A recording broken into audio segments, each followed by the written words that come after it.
Six Flags Over Texas is getting a BMM Giga dive coaster, the first ever dive coaster to go over 300 feet.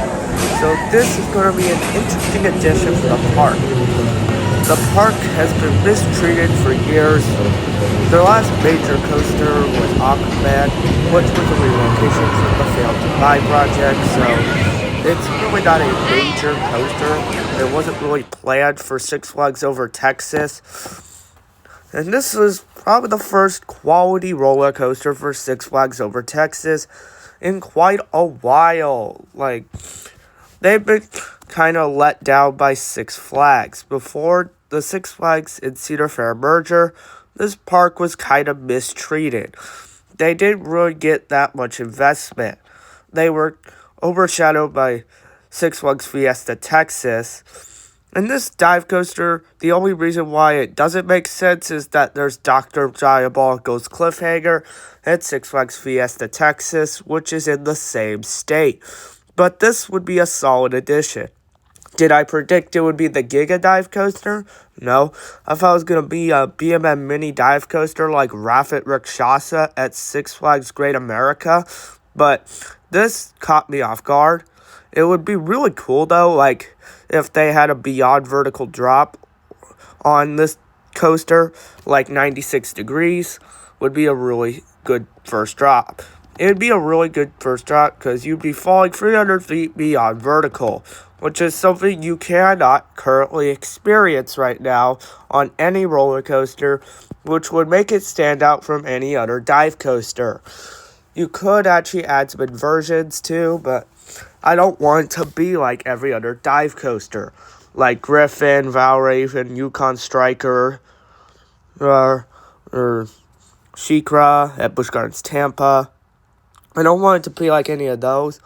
I want it to be its own unique ride, unlike other dive coasters. I want it to be a unique ride experience, and not just your typical cookie-cutter BMM dive coaster. Maybe you could add a new beginning and not an Illman, because they're literally on every dive coaster that goes upside down, which is just kind of annoying at this point that they always just put Illmans at the beginning of the ride. But the drops on these rides are pretty good. I feel like they're one-trick ponies most of the time. You ride them for the drop and nothing else. That's my opinion, of course. These are just one-trick ponies. Their drops are amazing, and then the rest of the ride doesn't really do too much, in my opinion. That's what I feel like with Valraven.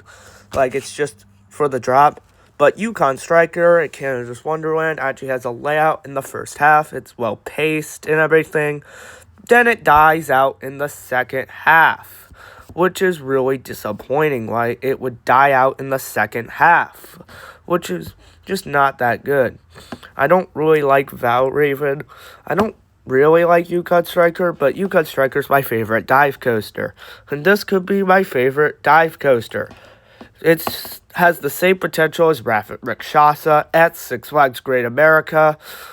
I did not expect it to be a Giga dive coaster, but who knows why. But I did not expect it, but I don't really think this is a good coaster idea. It just seems lame. Like a Giga dive coaster, I'm pretty sure it won't be as good as the BMM mini dive coasters, though. Like Valkyria at Liseberg, Iron Menace, Dr. Diabolical's Cliffhanger, all the other mini dive coasters that you could possibly think of. So a mini dive coaster could have been better because it could have been more fast-paced, more tight, and less graceful. I feel like the bigger dive coasters like Valraven and Yukon Striker are more graceful than actually fast-paced. They're not really fast-paced most of the time. They're kind of slow. They have a mid-course brake run, which kills the pacing. I know it's to build anticipation for the second vertical drop, but it still would have been nice to have not a mid-course brake run and more ride elements like the BMM mini dive coasters have. So that will wrap it up for today's video. Please be sure to like, share, and subscribe, and I'll see you all next time.